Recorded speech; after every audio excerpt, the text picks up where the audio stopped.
Hi, Enoch. Good day. How are you doing? And welcome to another day, a new day to get things done. How are you doing and what is going on?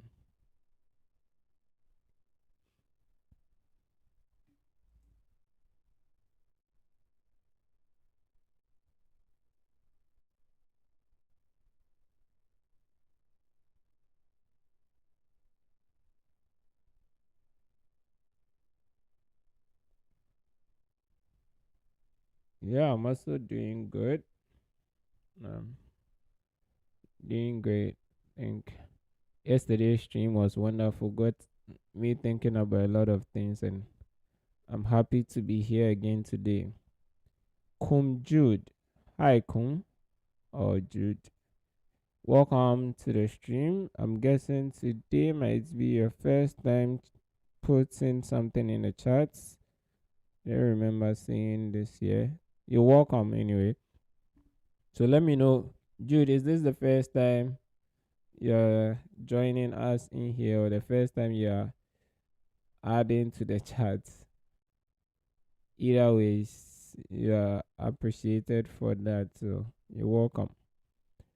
Yeah, it was an eye-opening discussion for me, and anyway.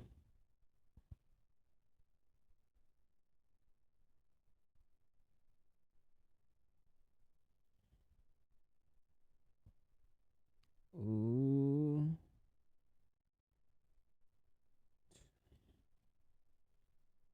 just oh, okay, Jude, you're welcome. So we're happy to have you join us from on this session. And one thing that we are usually interested about is being able to connect with people all over the continent and across the globe as well. And for that matter, yes, if you don't mind, share with us where you're joining us from so that we all can connect with you. And everyone else too is welcome. If this is your first time here, go ahead and say hi in the chats. Let's get interactive. And also, usually when we are starting the session, we have this sort of discussions to welcome ourselves, and if there are any questions, take up those questions before we start the focus session. So yeah, I mean, you can go ahead and drop any questions or chats, anything. I mean, let's know how you're feeling, how is the day going, what your plans are for the day, all that kind of thing. Cameroon. Wow, Cameroon. Happy to have you here. Don't. Okay, I think in my class back in undergrad, I think I had a classmate from Cameroon. Yeah, but apart from that, I don't think I know anyone from Cameroon. So nice to meet you, Jude, and we're happy to have you join us today. Glad to connect with you. Enoch says, you know what, the whenever I want to do anything with my hand, my brain yells at me to use my left hand. Oh, I see. Wait. Let me understand. Is it that you are predominantly like left-handed and you're trying to use the right, or like you're right-handed and you're the brain keeps yelling at you to use the left? Which is which? Oh, wow. Oseritin, welcome. Welcome. And I hope you're doing good. Jude, this is interesting. You're working on web stack project. That means you're in the specialization and about to finish. Is that the case? I want to believe so. Let me just tweet and we start. Ooh, so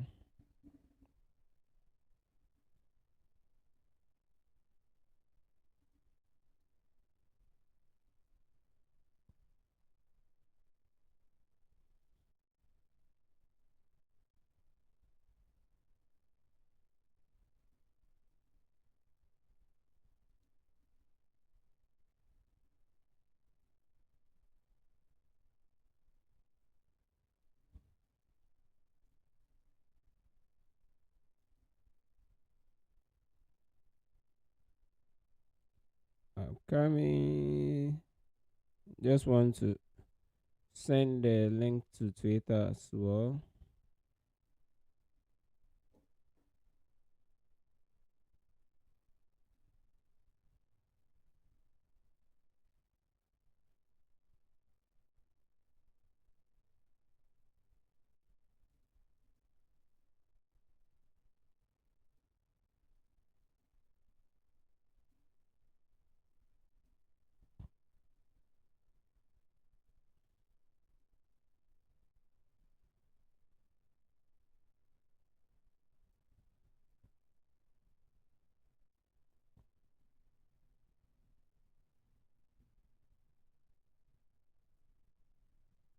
Okay, good. So, hi Jordan, welcome Jordan. Jude, that is wonderful. Congratulations.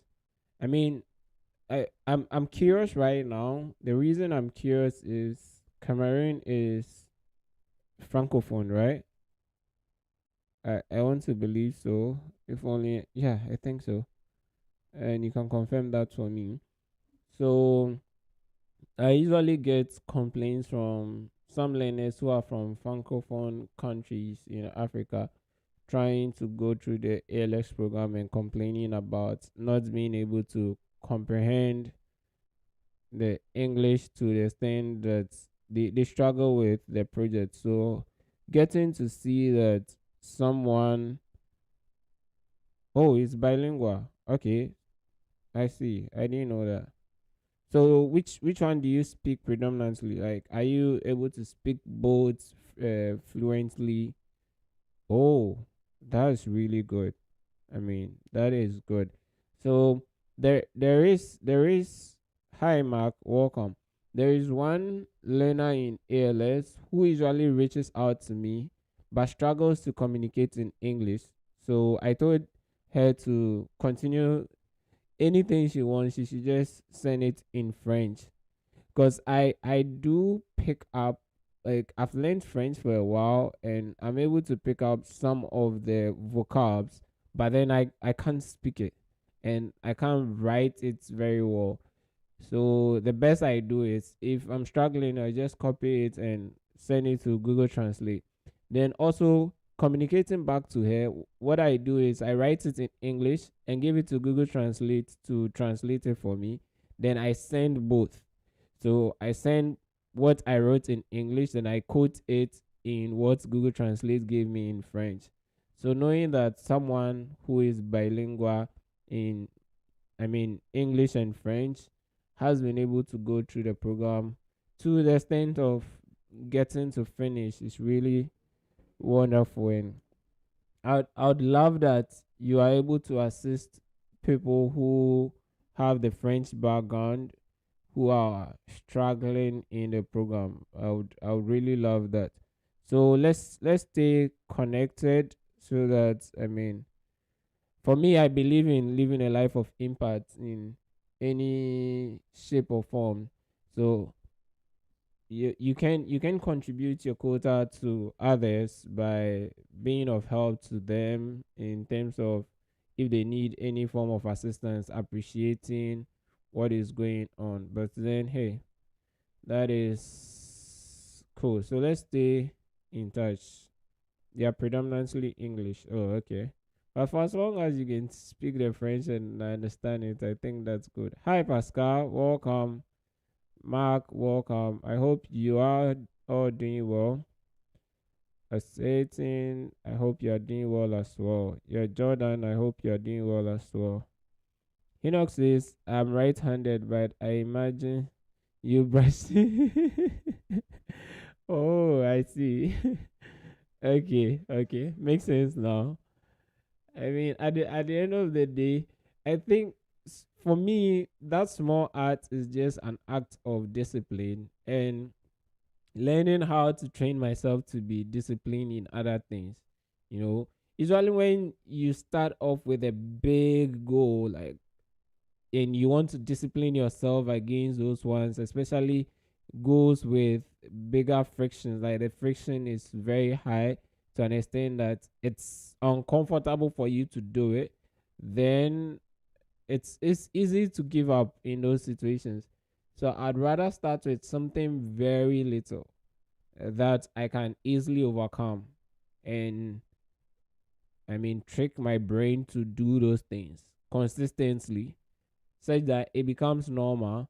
Then I build upon that discipline to add something else to it if I want. Like, so that's just me training myself to be able to discipline myself to do something. So if you're getting those prompts, hey, I mean, use it to your advantage. Use it to start doing something that you want. There was a point in my life where I had to stop using my rights to write. Reason being that I had a problem with one of my fingers on the right, and I couldn't write. I was in primary two then. I couldn't write in my right, so I started writing with the left. But then eventually, when I got the right back, I had to force myself back to the right, and I left this. And unfortunately, up to now, I still cannot write with my lefts, which I wish I could, but then I can't. Maybe I'll have to try that. From brushing, I probably will move on to the next thing using the left. Anyway, yeah, so Mark says we got to 77% on the printer project first deadline. Congratulations, Mark. So I want to believe that 70, it's 70, right? Like they require a minimum of, or it's when you add it to your other marks for the monthly threshold. I want to believe that it should be more than that, right? Like you should pass the monthly threshold.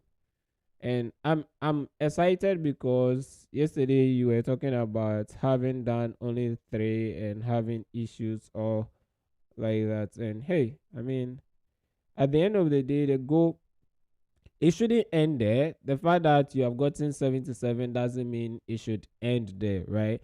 And it doesn't also mean go and manipulate your code so that they mark you down.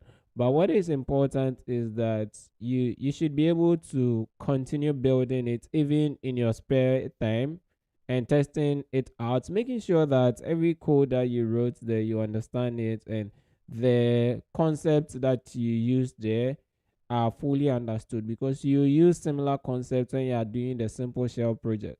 So if you've been able to get this far with the printf, maybe you want to keep pushing, or but please make sure you don't go and mess it out so that by second deadline when the checker runs again, they will now throw you down the bus. Please, be extra careful. That's why you have to be committing your, like, you have to be pushing your code to GitHub or creating commit as often as possible, so that if there is any issue, you can always revert back to that particular commit where it was working. All right, but try and keep learning, push more, so that you pick up some of these things, the very important lessons that you get through experience, and that would also help you when you start doing the simple shell project. Hi, Joseph Amono. This sounds like Ghanaian. Hi, Joseph. So I'm here with you guys. It really feels good to be here. Yeah, we are happy to have you here as well. Joseph, tell me that you are Ghanaian. The name sounds too Ghanaian for me to be convinced that it is not Ghanaian. So convince me that you are Ghanaian. Max says, I don't know whether to continue a project or stop. My rate slower. Yeah, so that's what I'm saying. At the end of the day, you know when the second deadline is, right? And now you have gotten some output from the checker that would probably show you what you had wrong. So to be on a safer side, just mark the hash for that particular commit that you are on right now, which you can always revert to.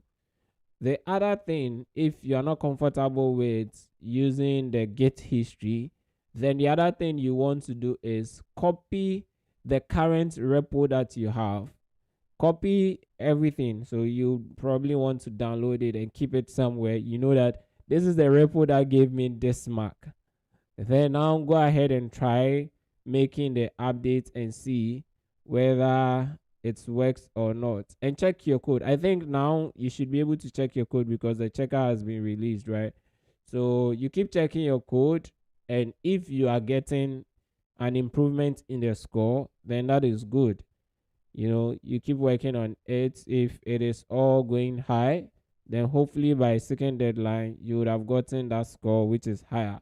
But if it is not going well, I mean, it's still part of the learning, right? Don't forsake that experience of struggling on your own with some projects to eventually figure out some of the things. But if you are very close to the second deadline and it is not working at all, hey, go back to, if you use the commit history, just revert back to that specific commit that was the one that gave you the mark that will let you pass. Or if not, now delete all those ones and upload the one that you downloaded which gave you that same mark. Right. So you just have to risk it, but make sure you are taking the necessary measures to be able to get back to the initial state where you started. Yep. I hope that is helpful. So, welcome everyone. I'm happy. Yeah, glad. Oh my God. Western region, precisely in Somaliland. Joseph, is there a chance that you already know me anywhere in person? Because I'm also Ghanaian and from Western region and an Nzima. And I don't know if you're aware, but yeah. So that is like my brother. Yeah. Joseph Akwaba. So people do not. I remember when I was in high school, people didn't know that I could speak like fancy. And it's funny. I can speak fancy, speak Nzima, speak Chi. Even though I'm not really good at Chi and fancy like that. But then I understand every bit and I can speak. And for Nzima, it's my own language. I speak, I read, and I write Nzima. So yeah, happy to have you join us on the stream, Joseph. I was going to make an announcement. Okay, yeah. So for those of you who are joining for the first time, once again, you are welcome to the stream, and I'm happy, and we are all excited, in fact, to have you all joining, especially those of you who join in and engage in the chat. Right, that's the only way that we get to know that you are here and get to connect with you as well. And as you can see, like some of the names that you are seeing are regular participants, and we've gotten acquainted with ourselves because we've been here almost every day. In fact, the interesting part is that the first time I tested this stream was 21st of August, and I can imagine today is 20th of September. 1 month through it, and we've been coming on stronger and stronger. So along the line, we've come up with a number of decisions or initiatives, if I should call it. And one of such is that we create a community for lifelong learners, people who are interested in joining the session regularly, learning, connecting with one another, motivating ourselves to keep going. And that is what we're doing right now. So we created a form, I think last week, for everyone else to be able to sign up into the community and also join the community WhatsApp group if you are interested in, so that we can keep in touch with one another, could send reminders that, oh, today we are meeting around this time, and especially for the days that we may have impromptu discussions. So if it's your first time here, you're welcome, and I'm going to share. Yeah, Joseph has responded. That is really good. I mean, now I understand. Now I believe that you come from Nzema land indeed. Yeah.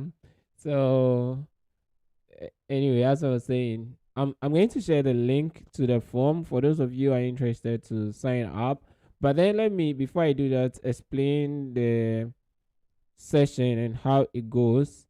The session is usually when we come live like this, we are live for averagely 5 hours, and sometimes we go even beyond 6 hours, depending on how the spirit leads. NK Zone, you're welcome. We didn't see you yesterday. Yeah, welcome. I don't remember seeing you yesterday. So within that space of 5 to 6 hours that we are here, that space is broken down into multiple sessions, right? And each session is made up of two parts. We have the focus session and we have the break sessions. During the focus session, sorry, during the focus session, everyone is supposed to be studying, right? You're supposed to be seated by your computer or your textbook, whatever you're using to study. Sit by them and start studying. And during the break sessions, we come to have various discussions, and it could be a discussion on anything at all. But most importantly, it is the break session is for you to be able to ask questions and get those questions answered.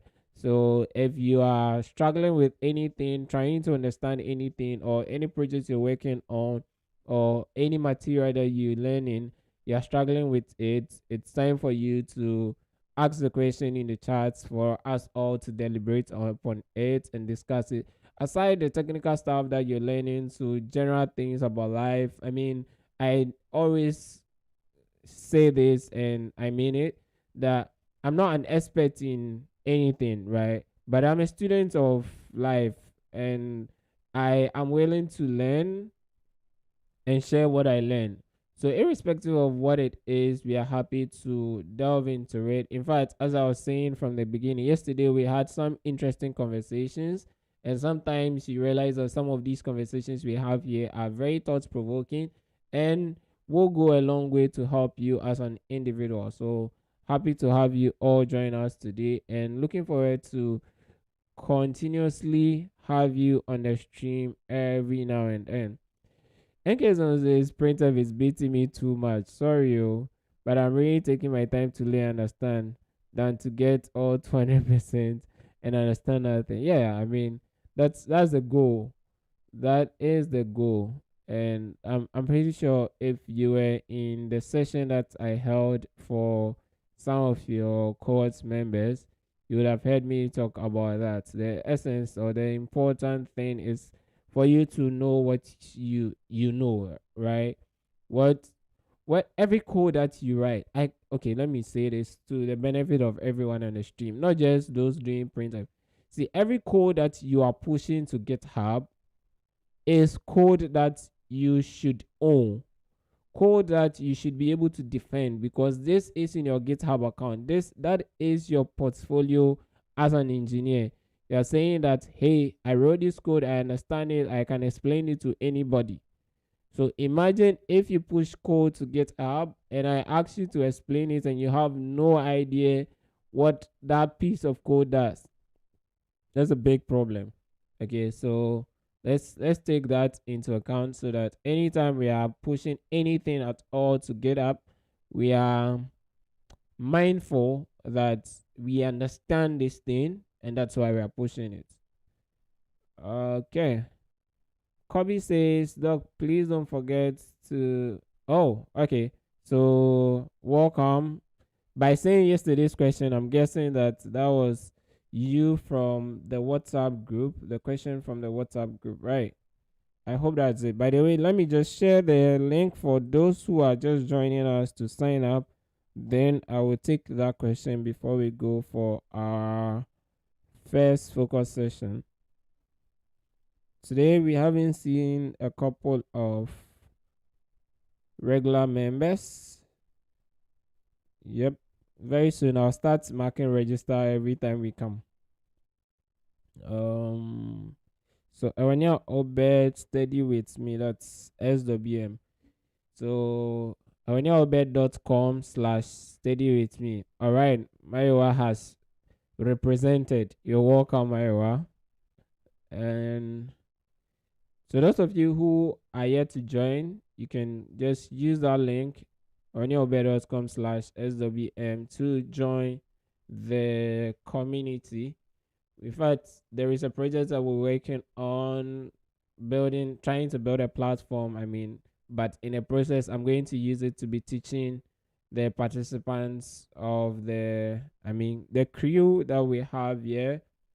And the end goal is to have that platform that we use to facilitate these sessions and ensure that we are keeping an eye on everyone, and also ensuring that everyone is being carried along well and no one is being left behind.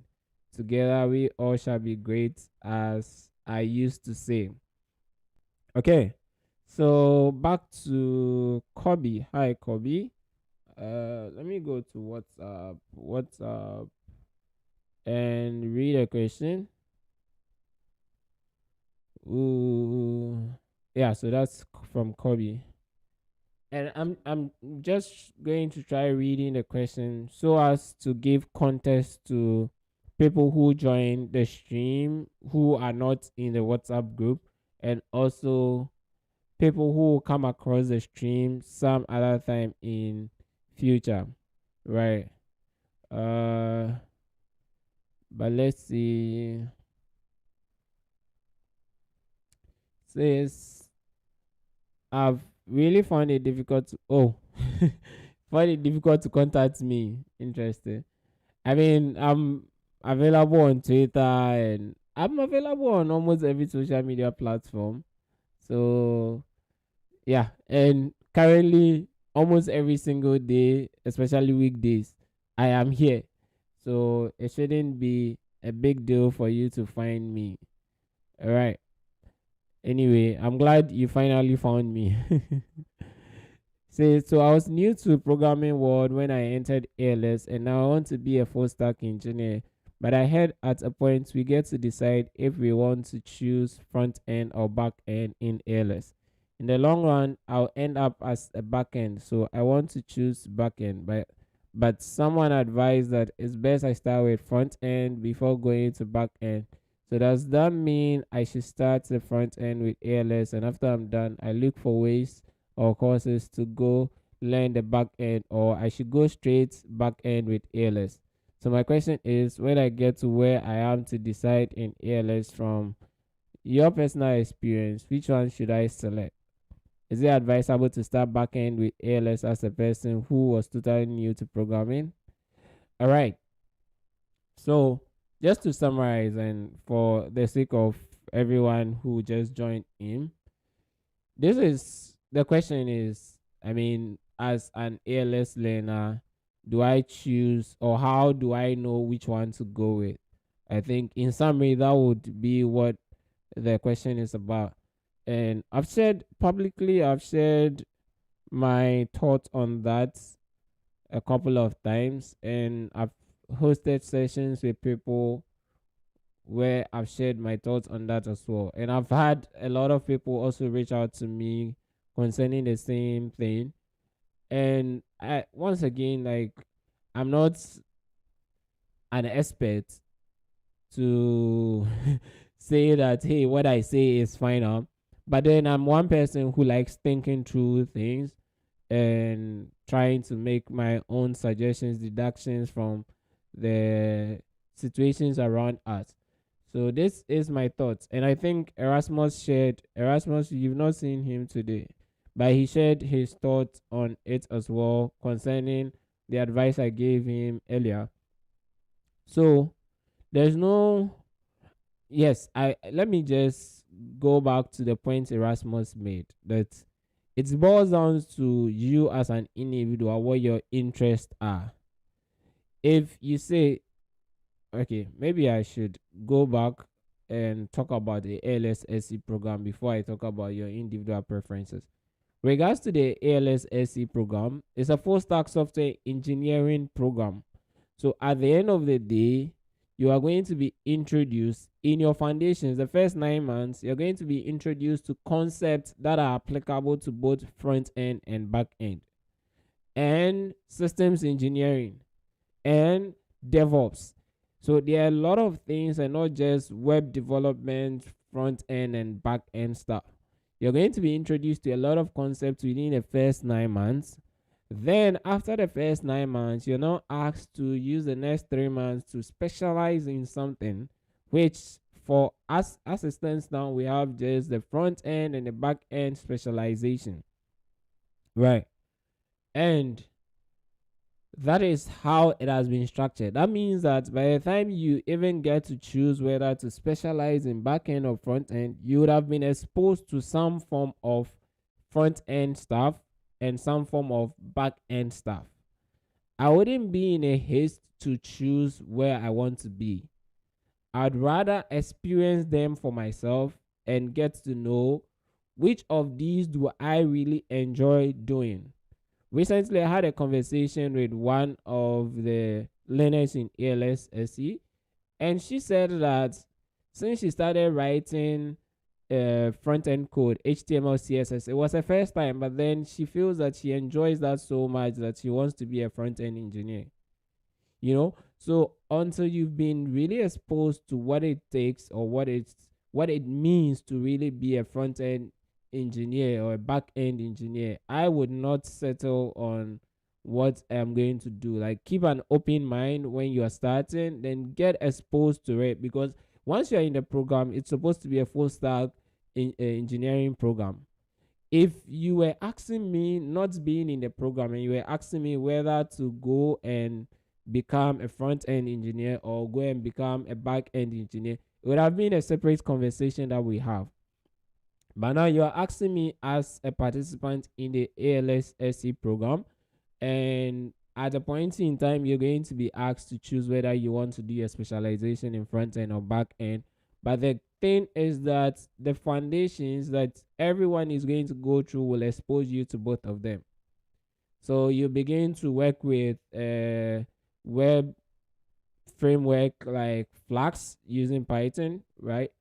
And you'll be exposed to how you create APIs, how you work with APIs, be exposed to HTML, CSS, like all of those things. JavaScript, you learn JavaScript, DOM manipulation, and the likes.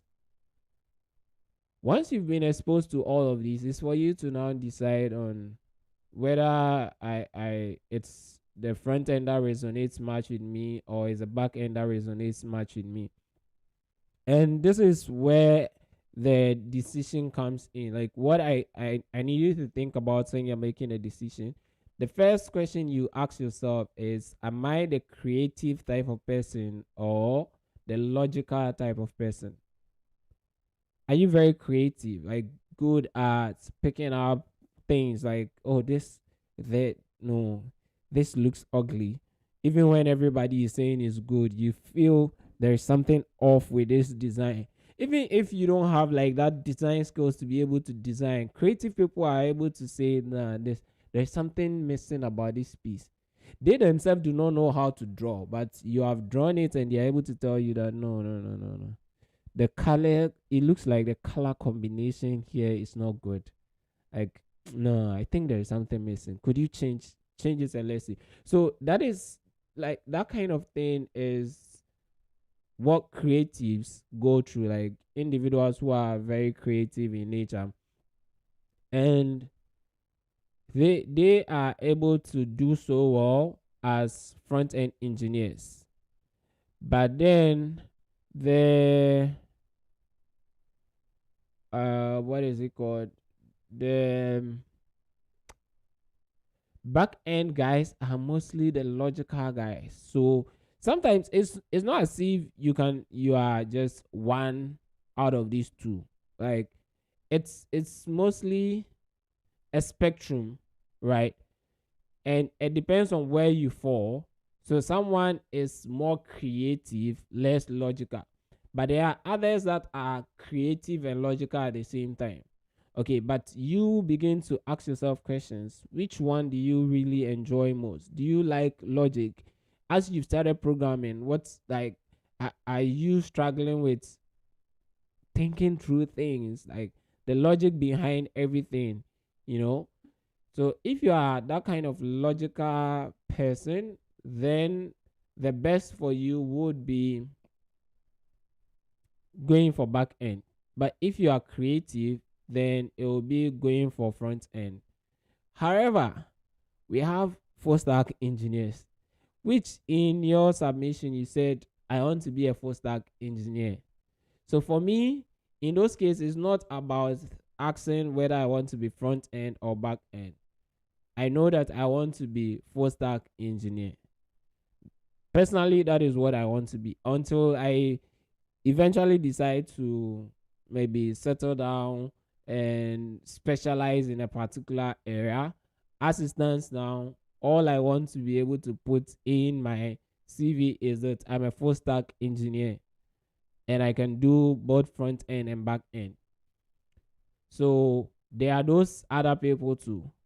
And if you are those type of person, or you're part of those type of people, then the question now becomes, which should I go with for now? Okay. So as Erasmus mentioned, I had already taught myself, no, I had taught myself even the full stack thing before I started. But then I went through, hi Tom, welcome. Joseph, I'll read your message, I'm coming. So I went through the ALS curriculum for specialization, and I realized that, okay, for front end, they are doing React.js. For back end, they are doing all of these things, authentication and all of those things, caching, blah, blah, blah. And these technologies that were being taught in the front end, I mean, prior to starting my specialization, I had exposed myself to some of these things. I had started learning the main stack, which is MongoDB, ExpressJS, React.js, Node.js. I had started learning that, and I even went on to build a simple project with that stack. So I've been exposed to React.js, and I already knew HTML, CSS, which I taught myself already. So it was easy for me to now decide, okay, do I really want to go and do this and all this?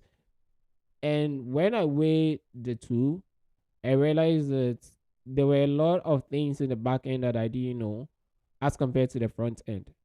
So it only makes sense for me to go with the back end because I wanted to learn all those things, caching especially, that I had no idea about. Like I had heard it, I know what it's about, but using technology like Redis for caching, I had no knowledge of that. And I felt that that was going to be a good addition to my skill set. And for the front end, because I have already exposed myself to it, I can continue to learn it by myself.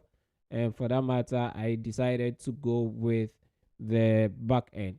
So, what I've said so far in summary is this: you need to establish that, hey, this is the path I'm going on. If you're going on as a full stack engineer, then the goal is to be able to learn both. If you're going on as a back end engineer, then you are looking at it from the angle where you are more logical and that is where you want to specialize. That is cool.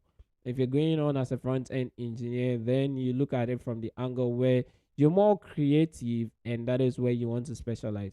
But if you really want to still handle both, and it's always good. See, I can't overemphasize that whichever aspect you specialize in is good to have knowledge of the other.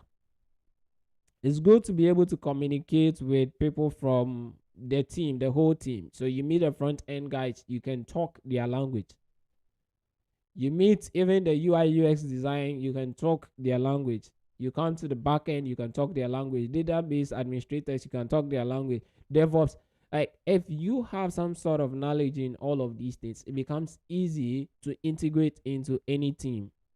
But if you are solely one of them, so say I'm just front end, I have no knowledge of the back end, it's difficult for me to convey my ideas to the back end developers. So please, please, and please again, focus on what exactly you want to become. Is it full stack? Is it front end? Is it back end? But in as much as you're trying to focus on that, please make sure that you're acquainted with some knowledge in the others. You could start off focusing on the parts that you're interested in alone. Then later, you now add on knowledge.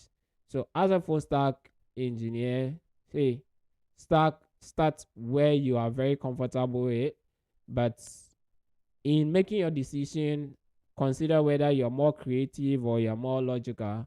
Then let that help you make the decision with, what to start with and not. Then also look at the technologies that are available that you're going to be taught, and see which of these do you think you'd be able to pick on your own. ALS has taught us to be able to learn almost anything by ourselves.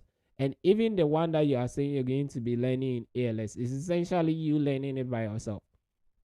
ALS is giving you what the curriculum, the content, and projects or quizzes to assess your progress.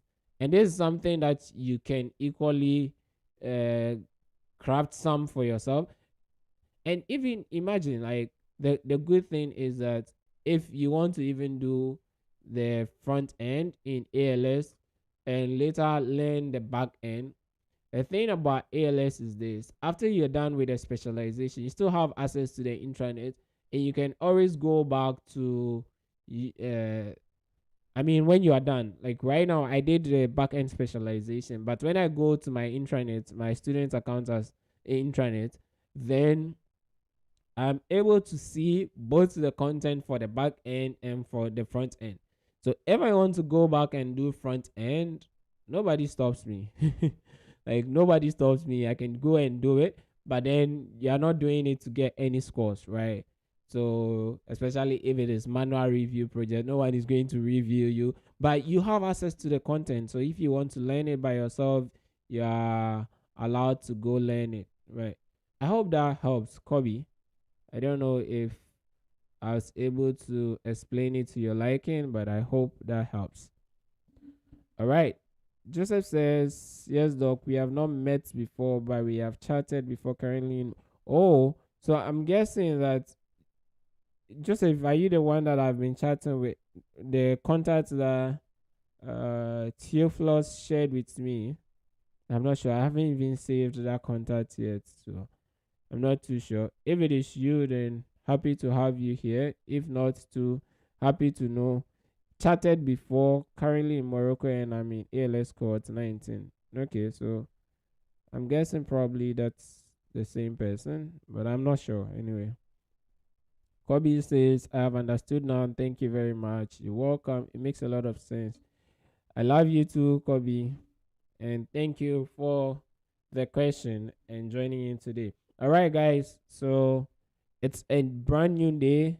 There's a lot for us to learn, and we need to start learning. So, as I said, for those of you who are joining for the first time, you're welcome. And we're going to be studying, going into our focus session right now. And for the next 60 minutes, we're going to study. And yeah, steady. If you have any questions during that 60 minutes, just ask your question in the chat and we'll respond to them during the next break time. All the best, everyone. Where can't I find the timer? Okay. So all the best to everyone as we begin today's studies. Please get rid of all sources of distractions. Make sure that you are well seated for the studies, well positioned. You have everything you need. You have your water, and you are not hungry like I am right now anyway. And you're ready to study. No distractions. Okay, all the best, and we'll get back to the discussions. Oh, okay. Just happy to hear that. I haven't saved the contact yet, so that's why the name didn't resonate with me, but I'm glad to hear that. Okay, so let's turn on yeah. All the best, everyone. We'll get back to discuss. Tom, let's discuss it during the next break. So after 60 minutes, we will be on discussion. All right. Just playing.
Hi, hi, hi, hi.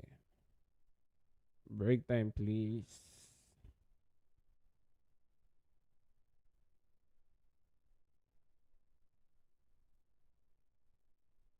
Where is everybody? Where are you all hiding?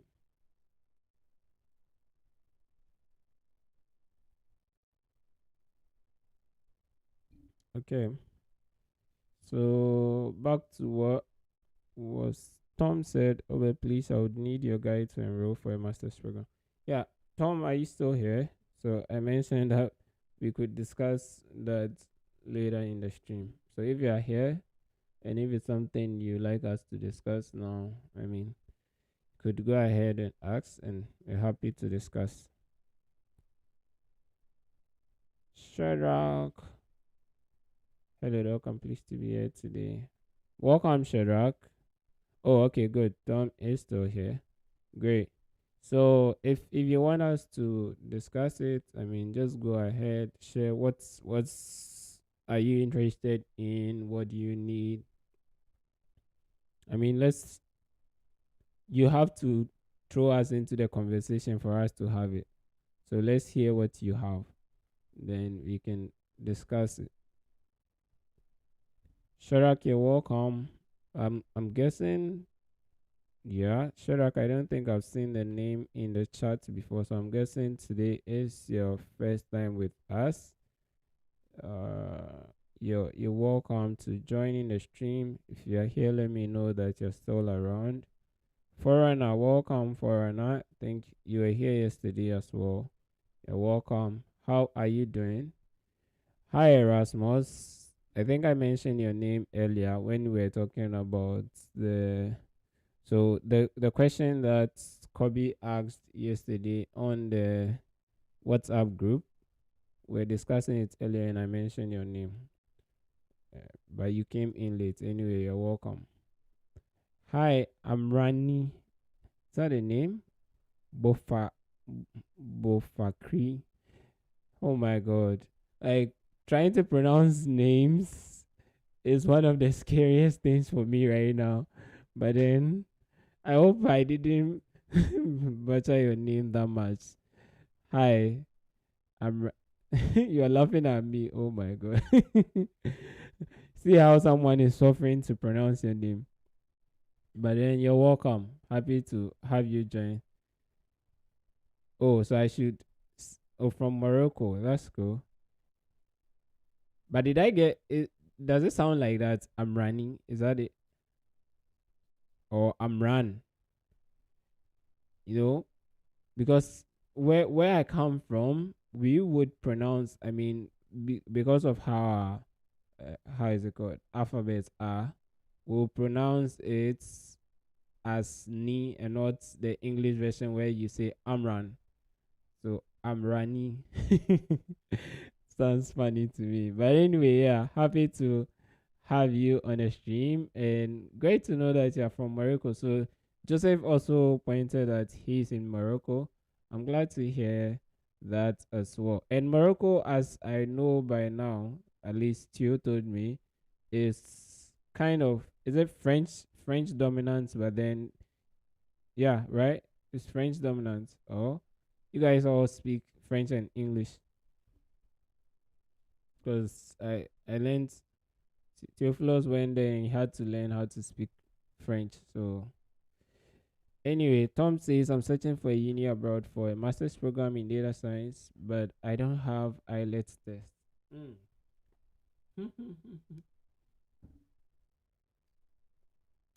Oh my God! List of languages. We speak French, English, Arabic, and that's what Tamazite. That's my first time seeing that or hearing it. Tamazite. I'm probably saying it wrongly, but then wow, I see. That's cool. Oh my, yeah. So that reminds me. I think Theo sent me a message. Just for context, I have a young friend who is there. He's called Theophilus, and he sent me a message that there was the earthquake. In fact, it's been a while since I read the news, so I didn't blame myself much when I didn't know much about it, but he told me about the earthquake that took place. And I'm glad to hear from you all from Morocco. And it's my hope and belief once you're here, you are safe, and our prayers and thoughts are with you all. I pray that everyone be safe, and yeah, provisions be made for every one of you. Be strong, and yeah, happy to have you on the stream. So back to Tom's question. Searching for a uni abroad and not having eyelids. I mean, so what I personally did, I mean, for me, maybe I should say it on live. Like, these are things that sometimes I'm very careful when I'm saying it outside publicly, because some people may misunderstand and take it saying, "Oh, this is what you said, so that's what I went to do." But then, mostly when I speak, I use my own scenarios, my own situation to share that. Tom, you're also in Morocco. Is that the case? The way you're saying an amen, are you also in Morocco? Or you mentioned it and I forgot.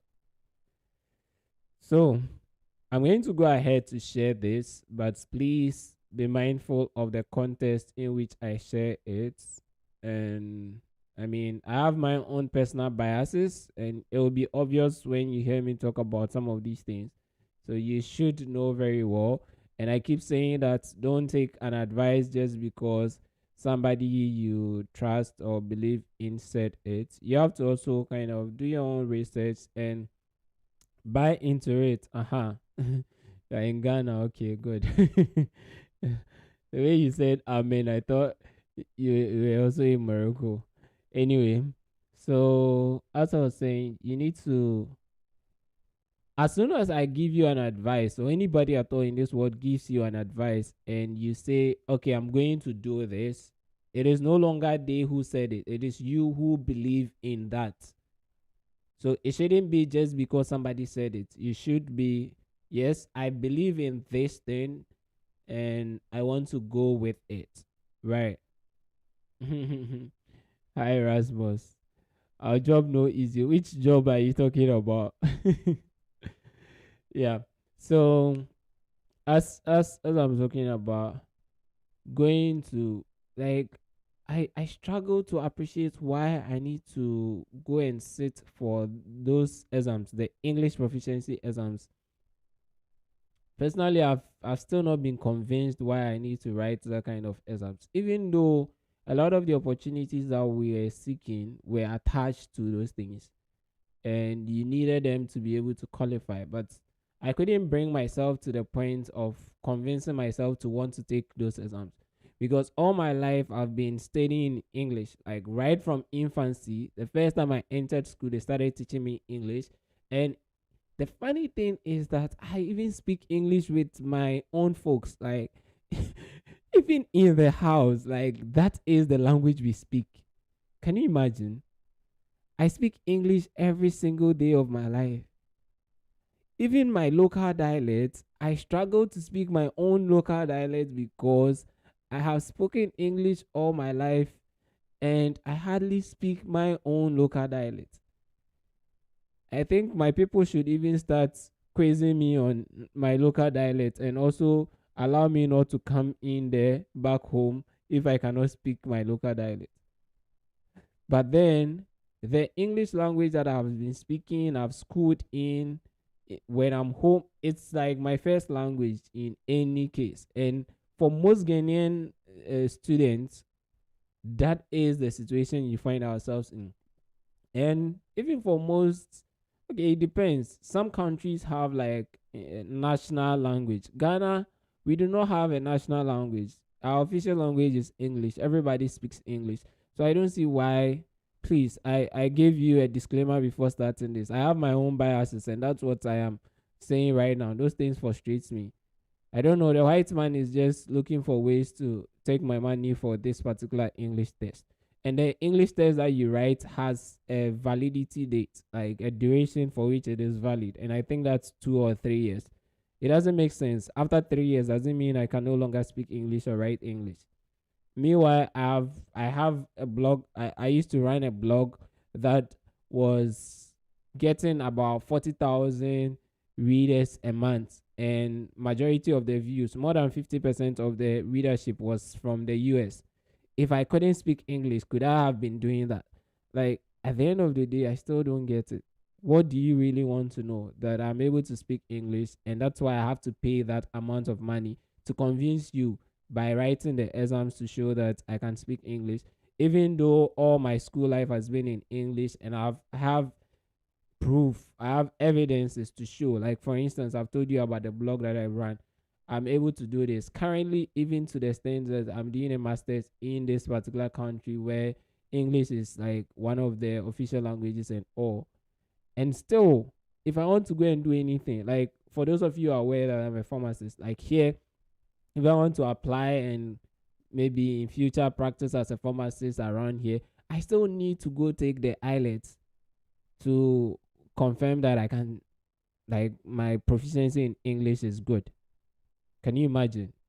Every one of you on this stream, I speak English with you. Like, if you can speak. Anyway, so those are some of my biases when it comes to these things. I really struggle to comprehend why I need to go take the exam. So I told myself that I wasn't going to take it. So we are in a similar situation, right? I didn't. I mean, I didn't want to throw that money. I see. I was convinced by folks, my friends, and people who knew better that I should go do it. But the challenge was, what I told myself was, if I would spend that money to go and do an IELTS test, I'd rather spend that to get an AWS certification and look for job, remote job with it. Like, that was how I was thinking. Please, please, and please again. I'm not saying everybody should go and think like that. Everybody should uh, ignore it. We our situations are different. That's why I had to start by saying this is me being me and what I thought. I'm just sharing it publicly with you all. So even GRE, I didn't want to go write it. Like, and because the essence for those exams, I think in a way it's just letting people, how do you call it, get money. Like, it's just an avenue for them to get money. Because if you want my performance, you can't just use just one exams to tell whether I'm good or not. I've gone to school for 6 years. I've shown you my transcript for 6 good years, and you don't trust my transcripts. But the exams that I will write just one day, you think that is able to tell my performance better than the 6 years transcript that I've shown you. I mean, it's delusional sometimes, and I really don't buy into that. So anyway, those are just for you to be aware that, yeah, that's where I come from. I mean, to be able to answer this particular question, right? Joseph say I can really relate. Even when your dogs are in English, they are still saying right. It's like I know exactly. That's the point I'm making, right? But let's put all that aside. So for those of you who do not have any of these, and I also I didn't write the GRE, I didn't write IELTS, TOEFL, none of those things. So the good thing is that when you're looking for schools, you start looking for schools that do not require those things, and schools where you get waivers for being in a country where you are, or having the experience or English proficiency that you have. So some schools will require, if you're coming from a country like Ghana, Nigeria, just get a letter of English proficiency from your school, then submit it, and that will be okay. Some have automatically excluded countries like Ghana and Nigeria from the requirements. So you know that you are not required if you come from this country, or you had your primary education, or you've had a certain number of years of education in that particular school, then you can skip those ones. So just be on the lookout for those schools. As soon as you see a school that you like so much and they require English proficiency, the next thing you can do is to send them an email. Send them an email asking, that, hey, I'm interested in this particular program and I'd want to apply to it. However, one of the requirements is that I have an English proficiency certificate. This is a situation I find myself in. I have been trained all throughout in English, and my school has everything is in English. I can get a letter from the school to support this, and is it acceptable for me to get in here? I mean, something like that. You should be able to write something, an email to them asking, and that's what I did. So for me, when I was applying for master's program, I applied to about 6 schools in all, and all of these schools, none of them expected me to submit the TOEFL or any English proficiency exams, because I had already contacted every one of them to make sure that they are accepting us. Even the ones that I saw excluded us, I still sent some emails, right? Just to make sure that I'm not wasting my money, because the application fee is quite expensive. So I'm not throwing my money against the wall for nothing. I need to know, are you going to accept me for this background in English that I have? If they say yes, I go ahead and put in the application. And that means I would have initially I exclude every school that has GRE, requires GRE, because that one is difficult for them to exclude you from it, right?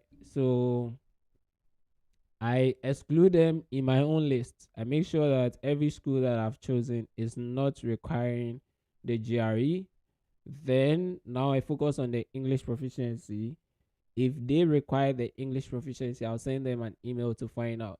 If they have already excluded Ghana, then I'm happy to just go ahead and apply. So a similar thing, irrespective of the country that you're in, if you have done your studies in English, I think that's one of the approaches that you can take. Just look for schools where you do not they do not require GMA, GRE if you do not have those ones. So look for schools that do not require that. Go ahead to start the application. I mean, also look out for English proficiency and whether they exclude your country or not. If they do not exclude your country, then you can write to them, giving them enough context. So for me, I even took the English proficiency letter from school and I attached it I attached it to the emails that I sent out. And most times too, I attach my WASI in Ghana, or I think they are the Anglophone West African countries. You would have, what WASI is, and in WASI we write English, so that, I mean, English language grade there too can qualify that you have some proficiency in English. Yeah, so that is what I can say about that, Tom. I hope it helps. If you have further questions, you can go ahead and ask. Joseph say, if you want to make sure the person can speak the language, you might as well give them a training before they begin. Yeah, I mean, that's one option. So I think some schools have something like that, but then hey, it is an effort to make money. You should know that. I mean, nobody runs this kind of businesses to not make money. That's yeah. Coming to Yes, Ali. I mean, in some countries, that's how it is. Like, as especially, I think I know for Morocco, and I think there are other countries where if you want to go and do a program, they will say you're going to take this course as your first for the first 9 months. You're going to be taking the language as a course, and if you pass, that is only when you get to start the course, the program. Okay, so I mean, all of that, those are all options, but for me, I mean, I still do not, no one has been able to convince me that it's a good idea for me to go and sit and write the exams. At the end of the day, the exams is for 2 years. I mean, whether 2 years or 3 years, whatever it is, I've been speaking English for more than this number of years, at least my whole life. the language that I've been trained. In fact, the funny thing that you see, I can say that when I was way younger, when I go back home, at least I speak my local dialect with the family. But ever since I from maybe high school, even even my mom, we are forcing my mom to speak English with us every day. Can you imagine? We are home and we are speaking English. And one thing that somebody said to me that stuck with me, and I always use as a measure of your proficiency in a language, is the person said you should ask yourself, what language do you think in? When you are thinking, what language do you think in? Usually we don't pay attention to our thoughts when we are thinking, but the language that you are most comfortable with is a language that you think in. So if you begin thinking and you think in like a particular language, then you know that, oh, okay, this is the language that I'm most comfortable with. Because as we said yesterday, I think Marilila mentioned something. We don't know why our brain always defaults to the easy stuff. The brain will always choose the easiest language that you can work with to think in, unless you force yourself to think about something in a different language. Okay, so by default, your brain will go with the language that you're most comfortable with. And I have caught myself countless times. Like anytime I want to check which language I'm thinking in, I realize I'm thinking in English. Like every time. Hardly will find myself thinking in my local dialect. Like I only get to speak my local dialect when I find my own folks and we need to, switch tongues and that kind of thing. See, even my very good friends that I talk to on daily basis, who I know we come from the same village, everything, we still end up speaking English. So please, let me not come and cry on this is public display. I don't know where it will get to. Anyway, but that's my thought about it. And hi, do your best. If you can, and because it opens you up to opportunities, right? It's easy. If you can write the GRE, please write it with a good score. It's easy to get admission into schools. If you have the chance to go write the exams, please go write it. Those are like the gatekeepers. Okay, so it's like bribing the gatekeepers to open the door for you to enter. So I'd prefer, if you have the money, you have the time to go do it, please take those examinations. Makes your life easier and you go through it. But if you are stubborn as I am and you don't want, I've shared my thoughts process when looking for some of these schools with you, so you can apply those ones as well. Yep.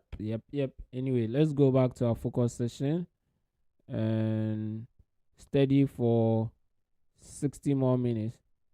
What are you guys studying today? I didn't ask. What are you all studying? Oh, Erasmus, you're referring to software engineering. Well, why are you saying software engineering is not an easy job? Is there anything like easy job anywhere at all? But then, please let me know, what are you guys studying today? We're about to go to the next focus session, but I'm interested in what you are all studying. Hurry up, hurry up, hurry up, hurry up, hurry up. I think I'm feeling very hungry this morning.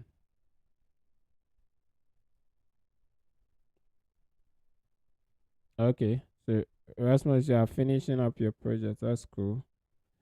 Hi, Tony Blaze. Tony Blaze, today this is the first time I'm seeing you in the chats. I've not seen your chats earlier. Okay, you're doing Monty Bytes code. Was the blog post any helpful, or you think I should go back there and do something about it? I haven't read it, but since that time that I wrote that I was going to continue, I haven't even read it over again. and I don't know if it is any helpful. Was it any helpful to you? Uh, Amrani says networking. Oh wow. Well, networking, like what aspect of networking are you learning? I think with all the technical things that I've learned so far, networking is like one of the most confusing. It's one of the most confusing aspect, especially when we're doing cloud computing. Oh my. When we started networking, at least now there's a lot of sense in there for me. I kind of get some, uh, but man, when they start talking about those technologies and things, oh god, it's it's not so easy like that. So I think so far, I mean, even I can probably say that in my life, everything I've learned, networking has like one of the most confusing things. I don't know. I don't know about you guys, but especially those of you who are doing computer science, maybe you can attest to that. But it's really somehow for networking. Okay. Tom says still on simple shell final day. Checker is stressing me. Oh, checker, please. Checker, please. We beg you. Allow Tom. Okay. Tony Blaze says it was helpful, but you have to add more info. I know, right? Like, in fact, I know I have to, but then hey, the time to go back and do C. Like, hi, how do you pronounce this name? And Shege. Like, I don't know. The Nigerians write Shege as Shege, right? So it sounds like that, but I don't know how to pronounce this. And since I'm in C pointers, arrays, and strings, C is hard. Oh my god. Please. You need to change that mindset. C is hard, but you are harder, right? I hope that is it. So if something is hard, you need someone who is harder to overcome it. The moment, okay, maybe when we come for the next break, let's talk about the mindset with which we approach things and how it impacts us. Let me jot that down and talk about it. So we make reference to C is hard. The mindset.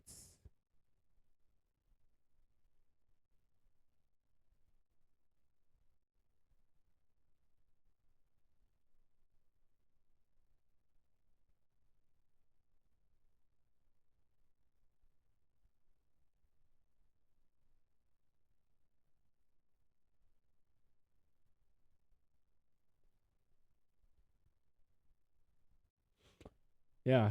So when we come, like during the next break, I would discuss that, the mindset with which we tackle things and how that impact us, making reference to C is hard. Okay. See, it's confusing to me too. Networking, oh my god. Joseph is finishing up final year projects. Oh, and doing some coding. That's cool. Networking is making me run away from VPC and AWS and the whole cloud. Yeah, but Erasmus, I think, because that's usually the basis for cloud. You need to understand networking to be able to appreciate the cloud. But then you realize later that all of those terminologies that they are talking about make sense. I mean, it has its own sense that you come to learn and enjoy. So don't run away if you are learning it. Anyway, please let's go back to steady for the next 60 minutes. I'll catch you up. I may have to find something to eat because I'm feeling very hungry right now. And I think it's getting to me. So if you find me either going up or eating, please know that man is hungry and needs to fill up. All right. So all the best as you study, and we'll continue our discussion during the next break session. That's after 60 minutes.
Hello, hello, hello, hello.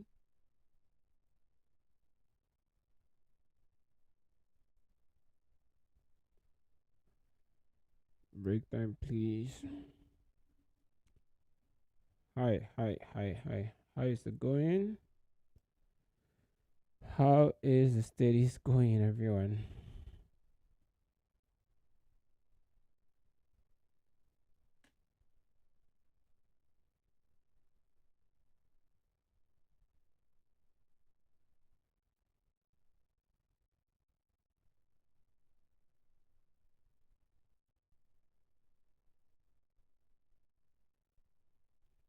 Hello? Where is everybody hiding?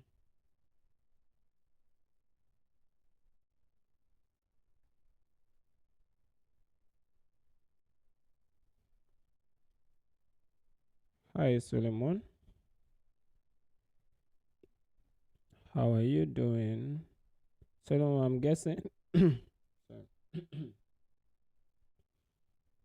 Solomon, I'm guessing this like the first time you're in the chats. I don't remember seeing. I'm also fine. I'm doing great. Is it the first time you're joining us here? Honey Blaze, great. You would hear. Oh, okay. Solomon, you're welcome. So we're happy to have you join us today. Yep. So who? Let me go back. Who said the C is hard? Comments that we're going to discuss.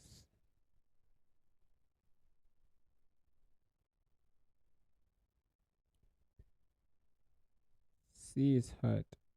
Ayan, Ayan, are you still around? So we have the discussion. Erasmus says 1 hour goes by like a flash when you are really digging. you know, when you are struggling, then it seems forever. 1 hour is so like you check the time and oh, it's just 5 minutes. And it feels as if you've spent more than 3 hours on that thing already, especially if it's a frustrating problem. So that's the concept of relativity. When you're enjoying something, the time seems to be way shorter. But when you are struggling, the time seems to never come. Like the time traveled. So yeah, the 1 hour just went by. At least I was so hungry I had to get something to eat. Now I am full and I'm feeling a bit down. Just try my best not to sleep. Try my best not to sleep. Ideally, there's a time that. Sorry. Let me pick this go and get back. Get just a couple of seconds.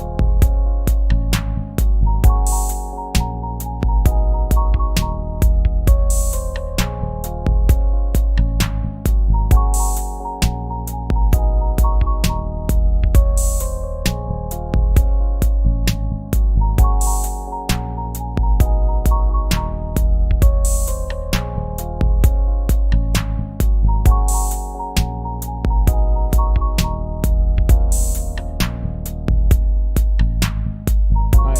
Yeah. Sorry about that. So a colleague of mine just called me. He's coming around here anyway. Yeah. So what were we even talking about? Relativity and time. Oh, me trying to stay awake. Yes, I think that's what I was talking about. And if it was any ordinary day, I probably should be jogging by now, running up and down to make sure that I don't remain down.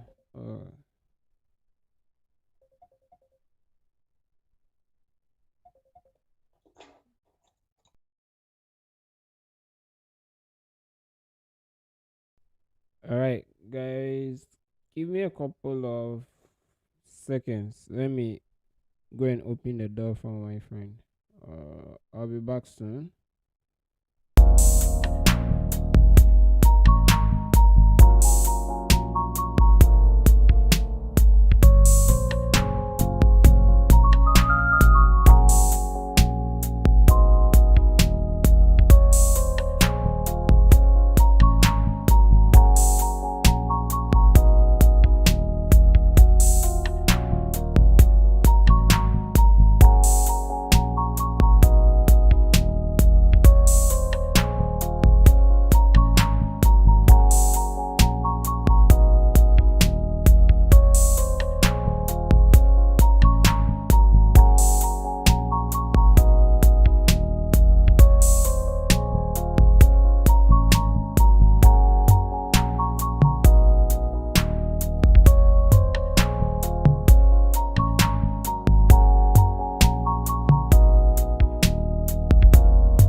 Yeah, hi.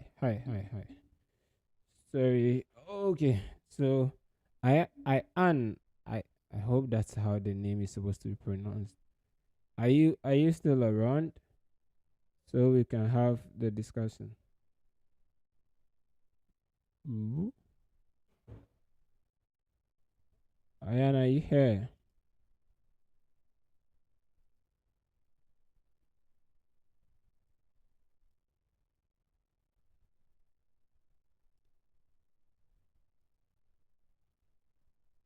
Oh, I don't think Ayan is here. Anyway, so I said that we're going to have a discussion around the mindset with which we handle things and how it affects or impacts us. So the what prompted the discussion is when I saw the chat that I'm doing this and C is hard. Yeah, I mean we all agree that C is hard. And as I was saying, when Amrani also mentioned he was learning networking, that's like one of the challenging stuff that you'd ever learn. Okay, I mean, that's for me personally, my personal experience. Okay, but what I've realized is that our brain is wired in a certain way. And if you do not appreciate how the brain is wired and do not get it, I mean, you need to be knowledgeable of it to use it to your advantage, right? So the brain is such that it always wants to do the easy things. So anytime you present anything to the brain as difficult, the default behavior is for it to run away from that difficult situation. It doesn't want any stress. The brain doesn't want any stress. Anytime you find something difficult, like you tell yourself or you hear a lot of people say that this is difficult, your brain is by default going to try to escape that difficult situation. If you want to go in for it, you have to build that, like, you have to be conscious about it and intentional about how you go after that difficult situation. Let me explain further. So I usually use this analogy to explain it. You know, your computer has a central processing unit or a system unit, however you call it. The CPU, which is like, or the processor, which is like the heart of the computer, processes everything, or you say mind of the computer, processes everything, right? There are times that let's use a common example. You want to search for a file on the computer. You want to search for a file on the computer. You go to the directory in which you want to search. Then you use the search to find. Then you start typing what you're looking for. And the computer outrightly tells you that no such file found. Even though you are aware that the file is there, it happens like that. That's after the computer just gave you an outright no such file found, and you'd have to struggle and manually go and find it yourself. Okay, what is happening is that as soon as the computer said no such file found, it's not worrying itself again to go and look deep and deep and deep. But if it has not prompted you, it will keep searching and searching and searching and searching until it finds it. But if it has already given you an answer that no such file found, I think nowadays it has improved. Previously, we used to have, I mean, earlier on, the computers that were exposed to, we used to have that issue a lot. But nowadays, it's not like that. So the brain plays a similar role. Like, if you begin to accept something, this is so difficult for me, I can't do it, the brain is close to it. Once you have agreed to yourself that this is so difficult, I can't do it, then it closes up. It will take a lot of effort for you to be able to pull it apart. I mean, open it up to now do that thing that you saw as very difficult to do. Okay, so the mindset with which we tackle things are very important. If you go to anything at all, any new thing you're getting into, and you think about it as the most difficult thing, and people like me cannot do this thing, then you cannot do it, because your brain will pick it up that this is not for you, you can't do it. It will take a huge effort from you to be able to do it. But by default, your brain will keep hunting you down. This is so difficult. Why are you even trying? You should just give up. Like, and this kind of conversation are subconscious. It's not something that you sit down to think about. But then behind the scene, that is what is happening within you, within your brain. That's what is going on, and it's pushing you to stop. So even when you're trying your best, you realize that nah, it's still not working. I mean, as they said, software engineering is so difficult. C programming is so difficult. It's not for some of us who are totally new to programming. It's not for us. That's why for me, I usually do not even want to start having that conversation when people reach out and say, "Oh, were you totally new to programming when you started learning ALS?" Blah blah blah. Like the mindset with which you are about to start is wrong. If your brain picks it up that you cannot do this, you are going to struggle about it. Yes, we agree. So let me give you the flip side of it. We agree that it's difficult, but then people have done it, right? And for me, that's what I always said. Going into pharmacy school, like in KNUST, everybody who hears that you're a pharmacy student, I mean, that was my first time there. But anybody who hears that you're a pharmacy student is like, wow, that course is really difficult. Like, I hear it's very stressful, it's very difficult. Then it means you must be really good. Like something like that, you know. So it's about you deciding whether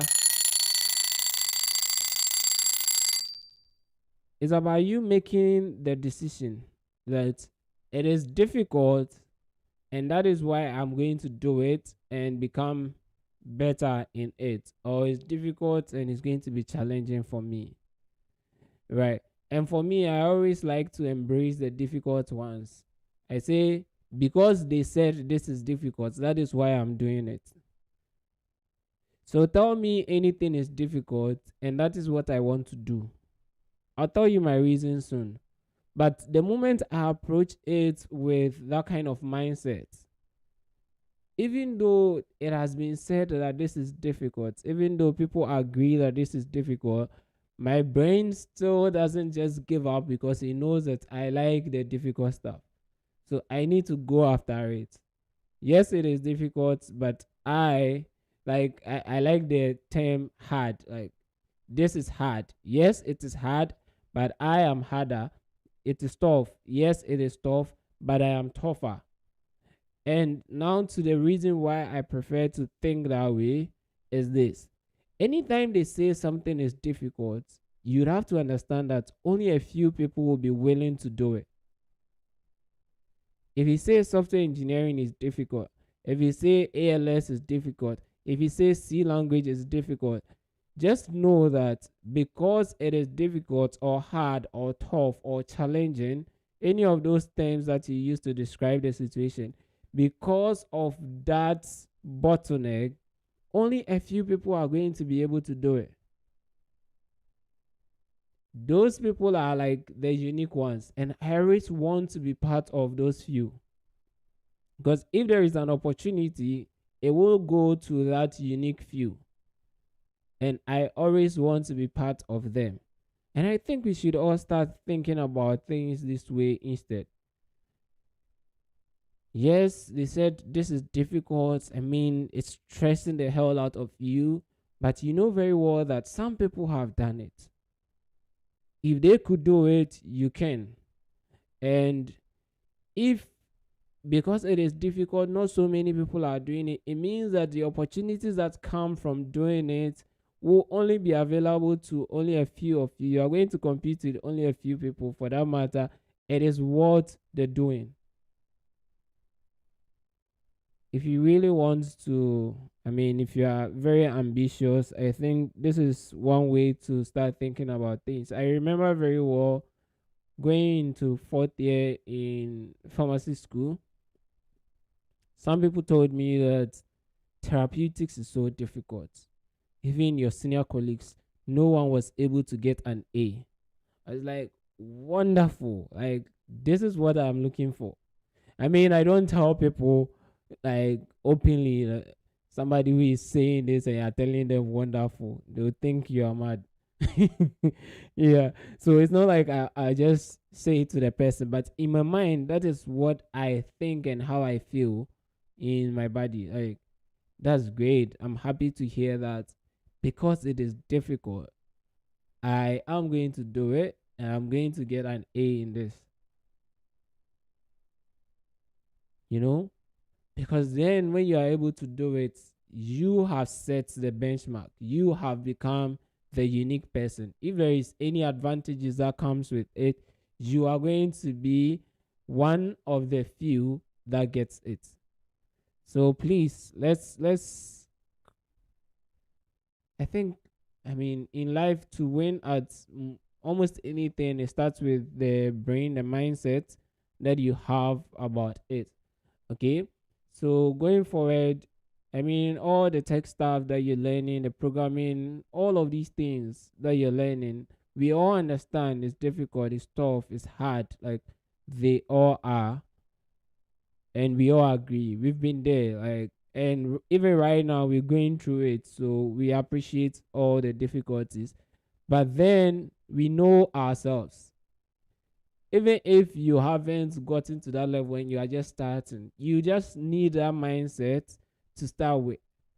Then build upon that mindset and it becomes you. Your reality mostly is the things that you tend to believe in. So you keep believing and holding on to something for so long, after some time, it becomes who you are. Even to the point that some people will just speak out things like, say, as for me, I am foolish. I am not worth anything. Like, I don't have any value to add to people. I don't who am I? Like, I'm nothing. I don't have anything. Like, they confess this thing to the point that it becomes their reality, because the brain adjusts to that and you begin to live your life as one person with that. So yeah, like, programming is not for me. I don't think programming is for me. It's so difficult, I can't survive. No, I've tried everything, it's not working. You see, from the start, you may see that this is nothing, but then your brain begins to adjust. You hear that thing over and over. The things that you hear over and over, especially if it is coming from within, becomes your truth. It becomes your reality, and you begin to live it most of the time. So please, let's refine our mindset about things. Tell me anything is difficult and I say, hey, because this is difficult, I'm going to do it. Unless if it is not part of my plans, like if it is something I really want to do, irrespective of what you say, all I care about is for you to tell me that it is difficult, only a few people can do it, and I say, hey, I really want to do this. And I want to surprise everybody, because at the end of the day, I would do it. I would be set apart, and then the opportunities would be available to me. Okay, so I hope that makes sense and it resonates with a lot of you. This is a conscious decision that we all have to make, even on daily basis. I'm not saying that once I've said that, it means I personally have this figured out. There are situations that obviously I get into and I feel, no, this is challenging, right? But every single day we are trying to improve by believing in this. And because I have been believing in this for a while now, like, it's easy for my brain to default to that. But yeah, it's difficult, but you can do it. Is it not you who did this thing, man? Like, do you know the number of people who have completed ALS? Are you trying to tell me that they are all smarter than you? Like, that's the kind of conversation I have within me. You know, even in pharmacy school, that's one of the things that I used to say. When people said pharmacy school is so difficult, I was like, okay, but then 10,000s of people have completed this program, right? Are you trying to tell me that they are all smarter than me? Like, is there something all these people did that I cannot do? You know, because if they did something that I can do, then probably I can also become one of them. Like, if they went through it successfully, I should be able to go through it successfully. And almost every month, people graduate from ALS.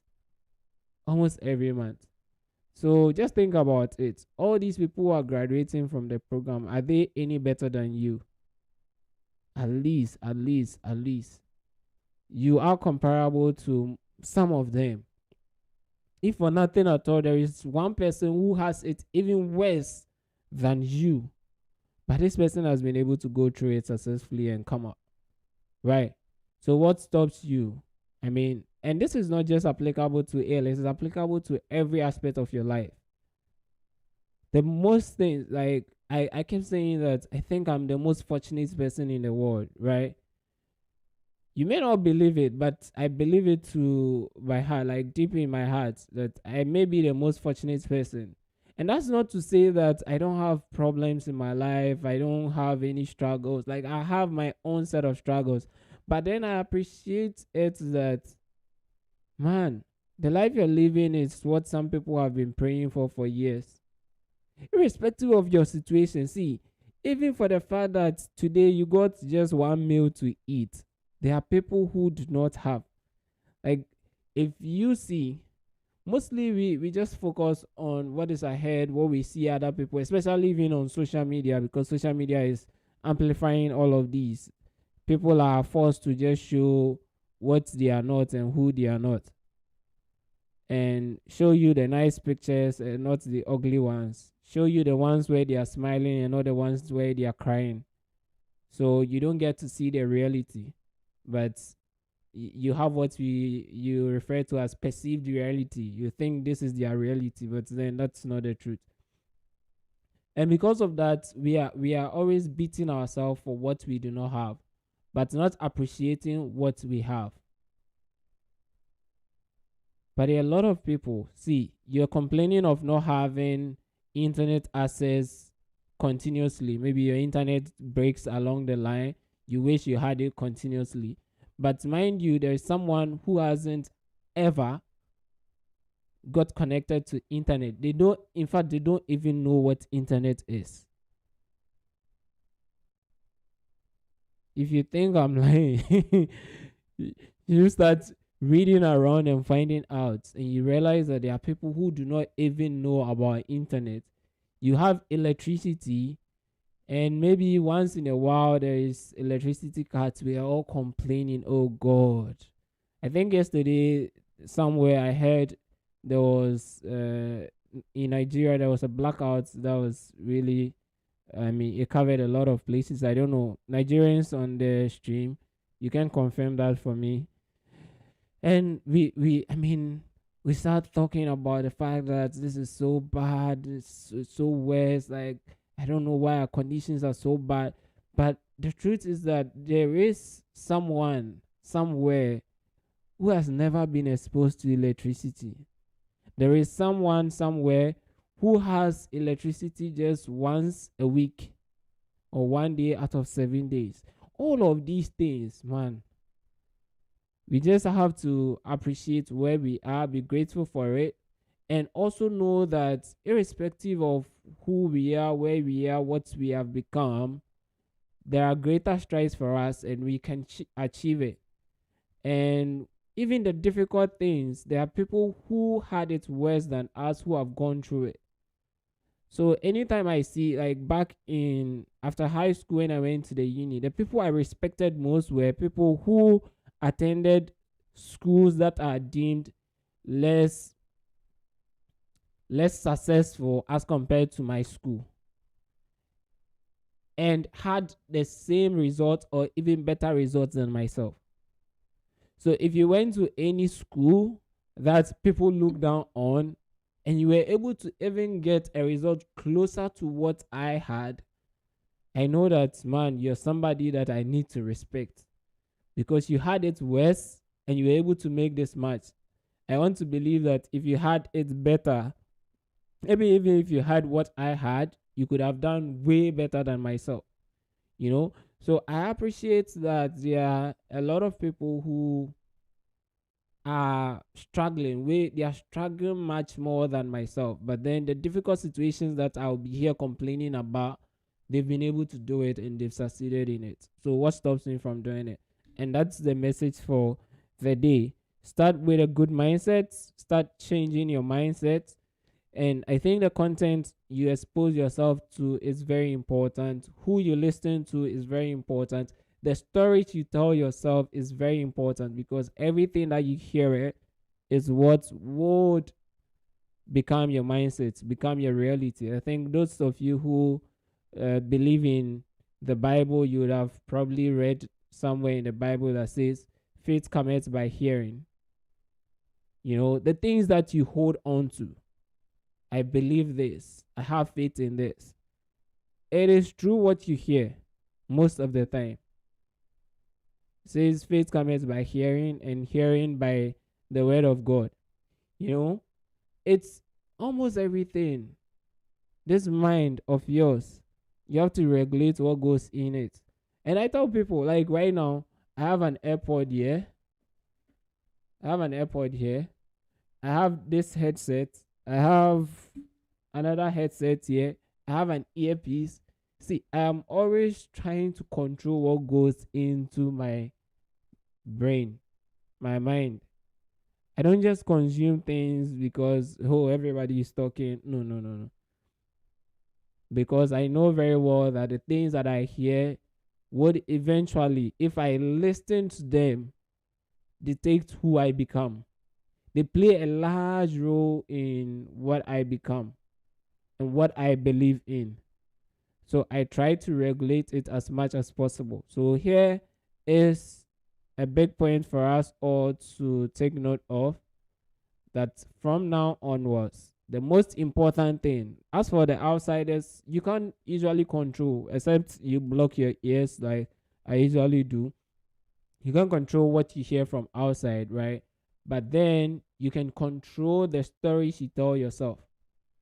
And the moment your brain begins to hear all those stories, and by stories you tell yourself, it doesn't necessarily mean you opening your mouth and speaking, but then even thinking about it, saying it to people, writing it somewhere, like all of those things constitute the stories that you tell yourself, right?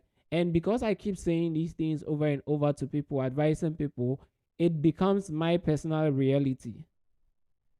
And I always say that I've always tried to put myself in a position that I'll lead people. People will look up to me. And that means that I put myself in a position to ensure that I am always going on like a good path. Because if I am not, I cannot come back to advise anybody. But because I do that and I keep saying these things, it forced me to ensure that I'm doing it. So I can't come here and tell you A, and when I leave the stream, I'm doing B. But the moment I keep saying these things and I believe in them, eventually they become my reality and I leave it. So that is what I'm encouraging you all to do. That's going forward, please and please and please control the stories you tell yourself and make sure these are really good stories, but then be disciplined enough to add actions to your thoughts and all of that. So it is difficult, but then you are tougher and you can survive it. How do you do that? Now take actions to be able to survive that. But make sure that your brain doesn't fail you even before your actions do. So if you have the wrong mindset, the brain fails you even before your action follows. And it's easy for the action to follow as soon as the brain has failed you. If the brain thinks it's so difficult that nothing can be done about it, it's not even going to put any pressure on you to do anything. But if the brain thinks, yeah, it's difficult, but I know you've done this before, you can do this, so go for it, then now you need to push the body to do it. Sit down, sit on your butt and learn if that is what it takes. Go to that meeting, have that session, like whatever you need to do, then you will be able to do it. But first of all, start with the brain. Make sure it is in the right direction. Make sure you are telling yourself the right stories, then back those stories up with actions. I hope that sunk in for everyone. Let me know what you think in the chat. This one that the chat was quiet. What's happening? Tony Blaze, thank you so much, brother, for the advice. You're welcome, Tony. We need to go back, but let me know what you guys think. Yep.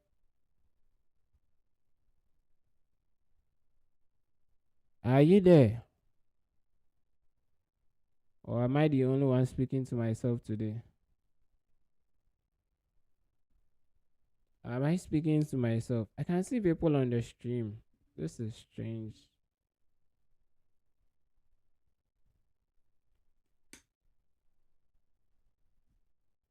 Is it that there are delays sometimes? I don't know. You guys have delays on your end?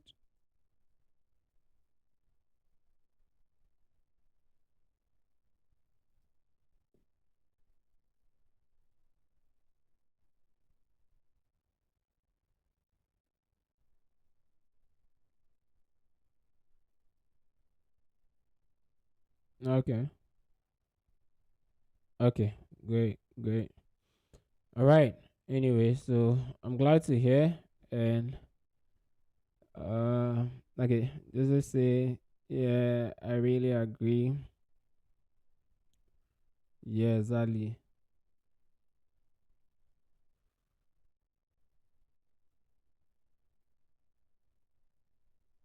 Yeah. And what we eat, that's very interesting too. I mean, that's a topic that I'm still battling with right now. So maybe sometime in the near future we talk about what we eat. But then the mindset is very important. Yeah. Anyway, all right. So let's go in for another focus session, and we come back to continue our discussion. I hope you are enjoying the sessions. I hope you are also learning. And please, once again, if you are struggling with any concepts, we are here with you. Okay, this is like prep room where we take breaks and we discuss the things that we're learning. So if you are struggling with anything, please go ahead and ask those things and we are happy to discuss them. Aside that, any other topic to real life, living life, school, whatever it is, we are happy to talk about it. So all the best in the next focus session, and we'll continue our discussion in 60 minutes time.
Hi. Hello. Hi, hi. Break time, please. How is it going, everyone? How is it going?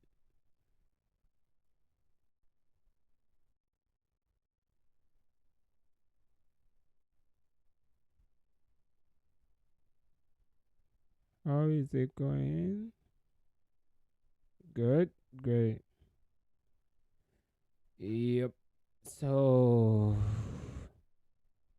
any questions for us to deliberate on today before we end the stream? Ooh.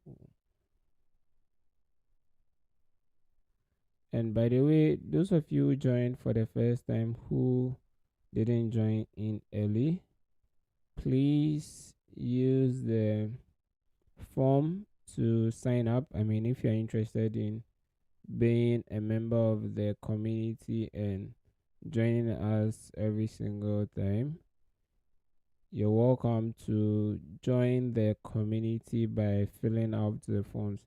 So I think yesterday I tweeted about it, and I've seen a couple of people asking, even though I've not gotten the time to respond to every one of them, but a couple of them asking how to join. So if you're here and you are one of those people, you can equally join the community by just entering. I mean, I'm putting the link in the chat, so you can use that link to join the community. It's onyoobed.com/swm. Yep, I've dropped it. Okay, glad to hear, Enoch. And so one thing is, I mean, for those of you who have already added your contact, initially I wanted to save your contact on the phone, but then it was like at the thought of it, it was a lot of work for me to start typing out everyone's name and contact.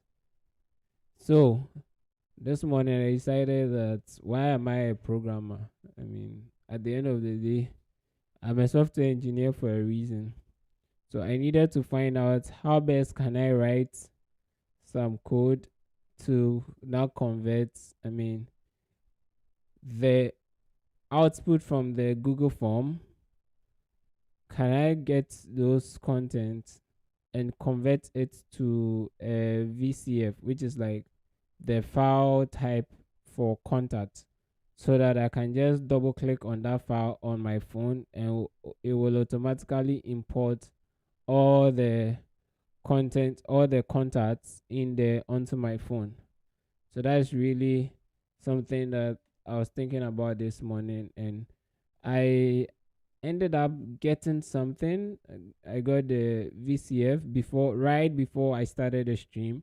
So I'm here to test it out to see whether it works or not.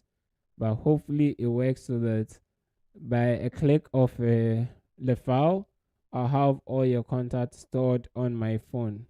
I'm looking forward to that and seeing how that works. And I mean, it made me feel so happy, because that's like one of the advantages you get for being a software engineer. You find a problem and, oh, you figure out there's a way to use code to solve this. I can just write some couple of, I mean, lines of code, and I'll solve this problem.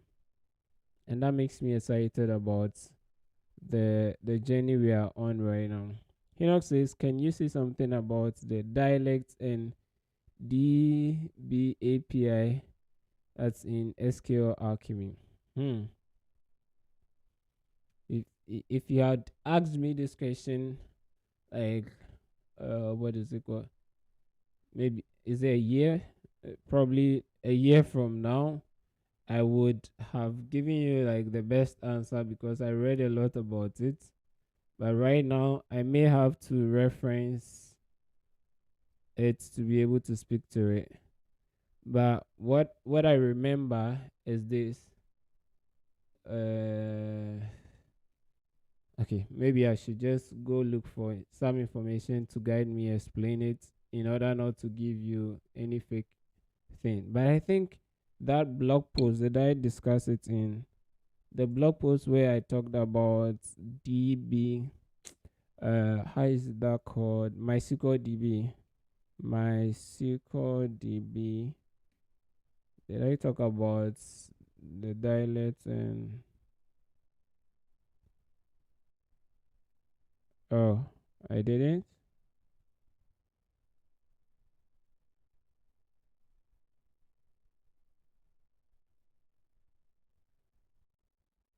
No way. There should be somewhere where I talked about it because I remember writing down what I thought about these things. Um, Let me check my drafts. Sometimes I end up not even publishing some of the content I wrote. Okay, it's funny. You let me share my screen so that you see some of the content that I started that I've never published. Uh, as I told you, I see mostly my blog posts are like my notebooks.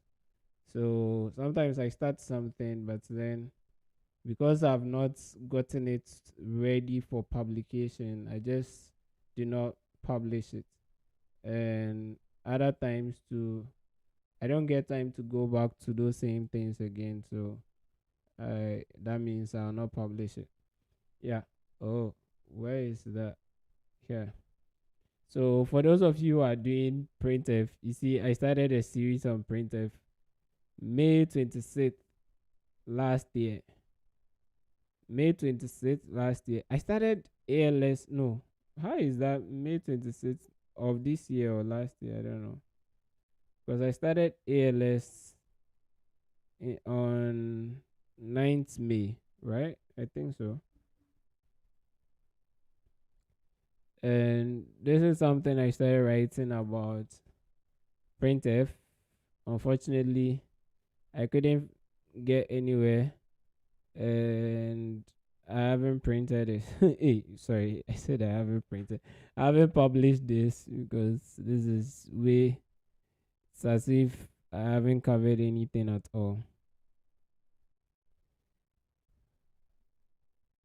Yeah, so let's see if I had anything. Because I have some content that I'm yet to publish. How to create and use my SQL triggers. I haven't even done that. Arrow functions, JavaScript, array map. Oh my, I haven't even done this. Custom hooks, Paystack API. All these are things I've not published. Interesting. How I learned Flags for web development in 3 days. Then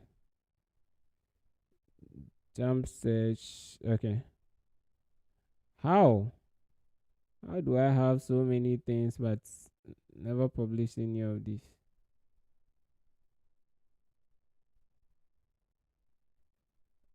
How to create redirects with engineers.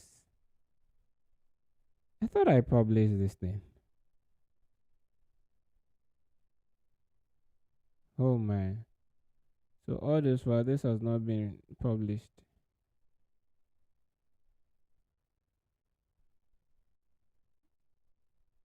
Hmm.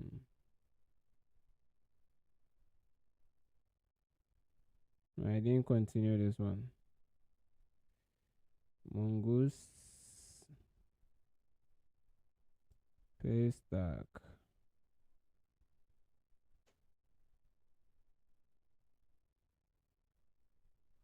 I'm wondering why I have not published some of them. Anyway, so I guess the oh my. So I remember I was doing something about it. I don't I so dialect I think what I remember is dialect has to do with whether you're talking about PostgreSQL, MySQL, Microsoft server, like those ones. Microsoft is how do you even call it? Microsoft SQL Server or something. and the behind it there is the DB API, dialects versus DB API for SQL in Python. Let me just say this and see.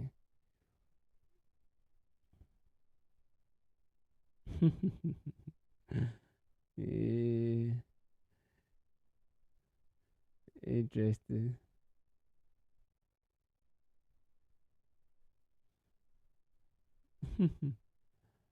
Ha, ha, ha, ha. Yeah, so let's go to Google. I'm laughing at your comment. Let's go to Google and one day when I get the inspiration, then I go ahead and write. So the dialect is a system SQL can be used to communicate with various types of DB API implementation and databases. Okay, so let's see what they have to say. I remember I did learn this thing. Yeah, so as I was saying, the dialect is whether you are talking about PostgreSQL, MySQL, and MariaDB, SQLite. So this is like, SQL is the relational database, and but then every company has the way they have this. So think of it this way. When we say SQL, mostly we all know that it encompasses all of these things. So it's just like saying the language, let's say English, right? Even though we all understand English, but then it depends on what English you are speaking, like the dialect. So Canadians have their way. I mean, Americans in general have like their English that you would refer to as American English. Then the British also have their own English that you call the British English, sort of. And I'm pretty sure there are other places where the English language is a bit different. Even for our local dialects, like personally, I speak in Zima, but then in Ghana, I think the Nzema tribe we have like three different districts in Nzema, and all the three different ones, our dialect is slightly different. So it's not the same thing, but it is the same in Zuma, it's the same language. I would understand, I perfectly understand what somebody says. Except sometimes they use some terminology that is quite different from how we call it. So that is like the dialects that we are referring to. So they are all SQL, but then they are created by different companies. So they are handled differently by the various companies. And that's what you should know about the dialects. Okay. Then, apart from the dialects, let's see if you find the. So, okay, what I can say is this: these dialects are able to communicate to the database through the DB API. Okay, so the DB API, at least if I remember correctly, the is the API that enables that language to be able to communicate with the database actually. Why don't we have DB API?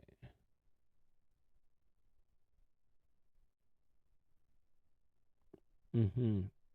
So it says DB API is Python standard API used for accessing databases. It allows you to write a single program that works with multiple kinds of relational database instead of writing a separate program for each one. Okay, so let's see.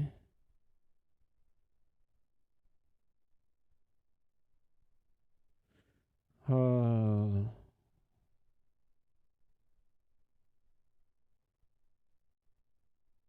database are powerful tools for data scientists. Okay, so the person rated for data scientists anyway. So this is your Python program and it's making this call to this. But then, okay, so let me see if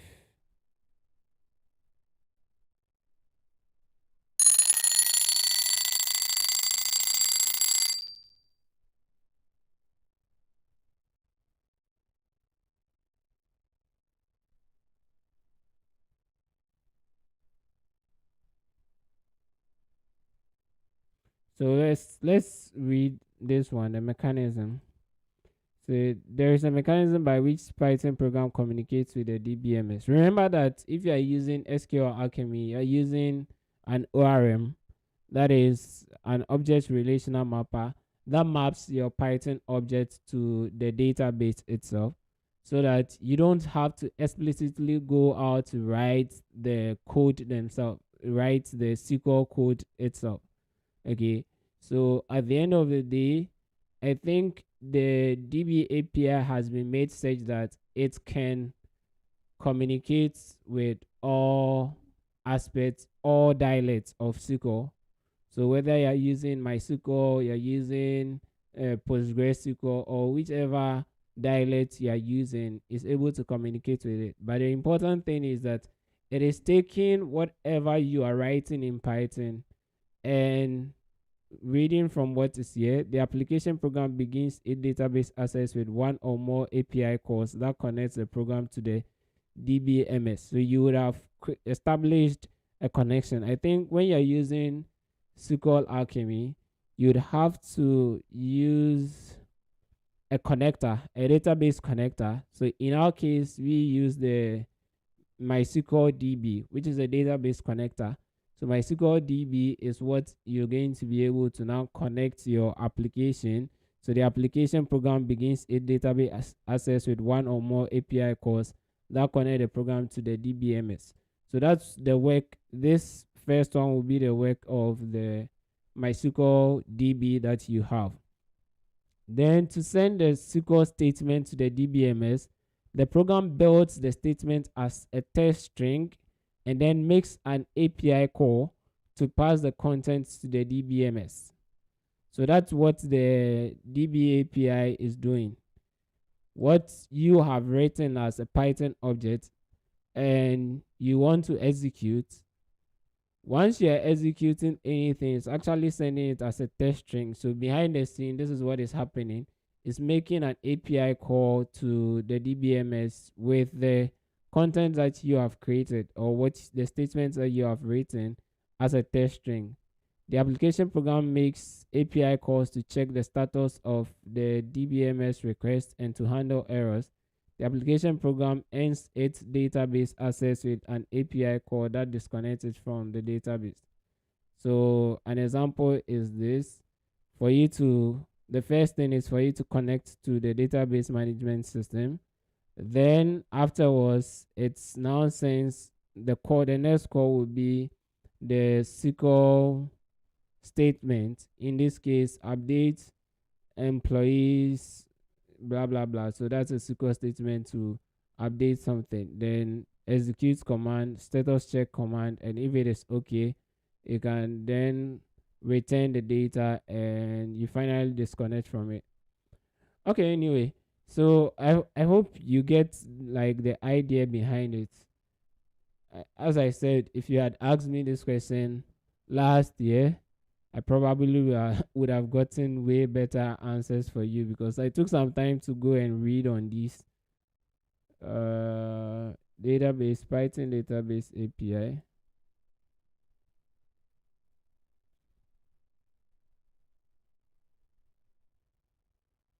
I think this would be a good read. Connection objects, cursor objects. It looks like this person has broken down a lot of the things.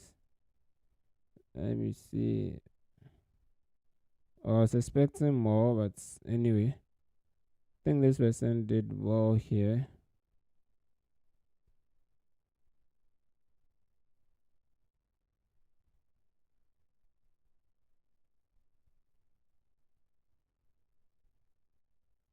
But they did it for.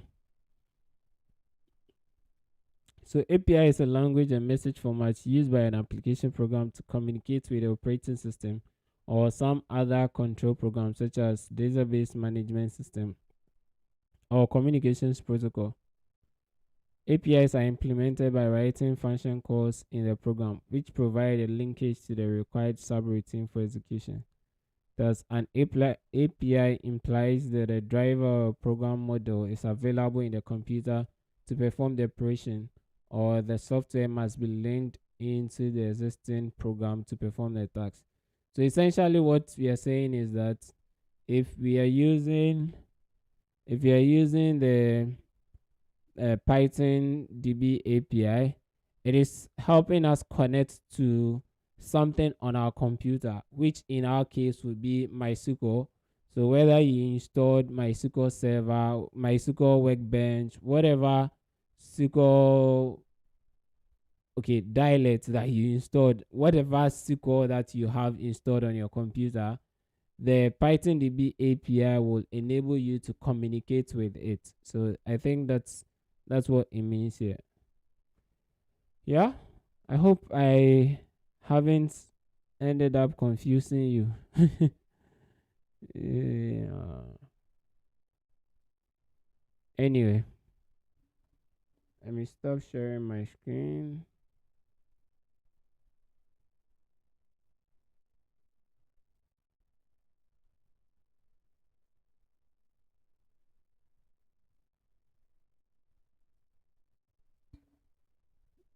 Yep.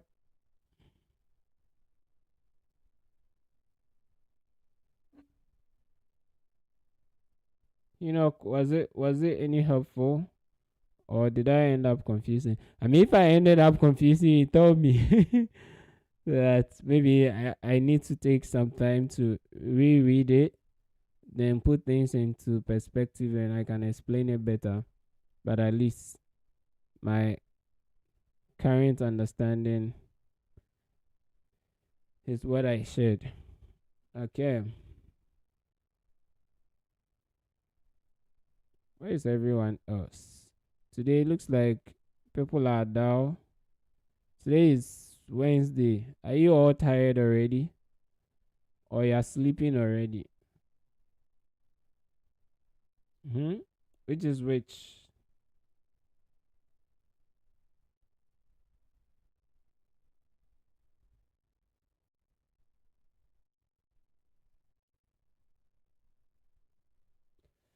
All right. So I guess we'll bring the session to a close at this point.